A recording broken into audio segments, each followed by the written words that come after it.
Medellín, Colômbia. A cidade não dorme mais. Helicópteros cruzam o céu noite após noite. Explosões ecoam entre os prédios.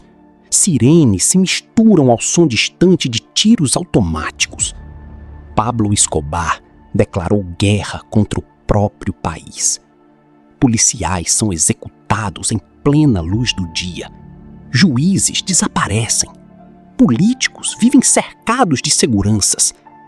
E qualquer homem que aceite dinheiro do cartel vive. Qualquer um que recuse morre. Naquela época, Pablo Escobar não era apenas um traficante, era um império. O homem mais procurado do planeta. Bilionário, intocável, protegido por milhares de soldados espalhados pela Colômbia inteira. Ele controla bairros inteiros de Medellín. Possui mansões escondidas nas montanhas. Suborna generais, espiona o governo e muda de esconderijo quase todas as noites. Os Estados Unidos enviam agentes. A polícia colombiana cria operações especiais. Caçadores de recompensa surgem em todos os lugares. Mas ninguém consegue encontrá-lo por muito tempo. Porque Pablo sempre sabe antes. Sempre existe alguém vendendo informações. Sempre existe um policial trabalhando para o cartel. Sempre existe um rádio clandestino avisando sobre operações. Capturar Escobar parece impossível. Mas naquela mesma noite, em uma base militar escondida no meio da floresta colombiana, 10 agentes do FBI dos dias atuais observam Medellín através de hologramas digitais. Sem uniforme, sem bandeiras, sem existir oficialmente. Eles vieram de mais de 30 anos no futuro e possuem uma missão simples. E sabem exatamente o maior erro que Pablo ainda vai cometer. Os agentes possuem tecnologia que em 1989 parece impossível. Microdrones invisíveis, satélites capazes de rastrear calor humano, inteligência artificial analisando movimentações em tempo real, sensores que identificam vozes no meio de milhares de ligações clandestinas. Para eles, a Colômbia inteira virou um mapa aberto. Mas existe um problema. Pablo Escobar não vive escondido como um homem comum. Ele vive como um fantasma armado. O cartel possui olheiros em praticamente toda Medellín. Crianças observam ruas em troca de dinheiro. Motociclistas monitoram movimentações da polícia. Rádios clandestinos espalham alertas em segundos. Se um suspeito entra num bairro, o cartel inteiro descobre. Então os agentes do futuro fazem algo diferente. Eles não tentam atacar Pablo diretamente. Primeiro, destroem seus olhos. Durante semanas, microdrones monitoram telhados, rádios e esconderijos secretos. Satélites identificam depósitos de armas escondidos nas montanhas. Algoritmos rastreiam padrões de movimentação do cartel. E lentamente, os agentes começam a apagar a rede invisível de proteção de Escobar. Informantes desaparecem. Rádios param de funcionar. Dinheiro some antes de chegar aos soldados. Pela primeira vez, o cartel começa a ficar seco. Mas Pablo percebe. Dentro de uma mansão escondida, cercada por homens armados, ele observa Medellín pelas janelas, enquanto fuma silenciosamente. Algo está errado. Operações estão falhando rápido demais. Esconderijos estão sendo descobertos cedo demais. E o mais assustador, ninguém sabe quem está caçando o cartel. Nem a polícia colombiana, nem a CIA, nem os próprios homens de Escobar. É como se alguém conseguisse enxergar tudo Então, Pablo toma uma decisão extrema. Ele desaparece completamente.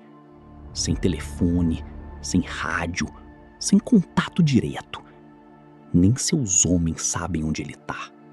Mas os agentes modernos já esperavam isso, porque eles sabem algo que ninguém daquela época imaginava.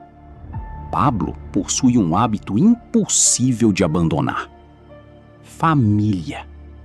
Mesmo escondido, ele ainda tenta entrar em contato com pessoas próximas. E é exatamente aí que o futuro encontra espaço.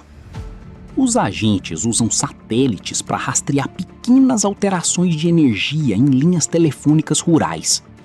Microdrones monitoram fazendas isoladas no interior da Colômbia. Sensores térmicos identificam grupos armados escondidos em áreas de mata fechada. Então, numa madrugada chuvosa, eles finalmente encontram Pablo Escobar, escondido dentro de uma fazenda cercada por montanhas. Mais de 60 homens armados protegem o local. Atiradores ocupam telhados. Carros bloqueiam estradas. Homens patrulham a floresta com rifles automáticos. Invadir aquele lugar em 1989 seria suicídio. Mas os agentes modernos não vieram lutar uma guerra. Vieram terminar uma. Naquela noite, microdrones pousam silenciosamente sobre os telhados da fazenda. Sensores invadem o sistema elétrico. As câmeras do cartel começam a falhar. Rádios ficam mudos. Luzes apagam. E antes que os homens de Escobar entendam o que está acontecendo, o caos começa. Explosões de fumaça cobrem o terreno. Visões noturnas verdes atravessam a escuridão. Disparos silenciosos derrubam guardas sem fazer barulho.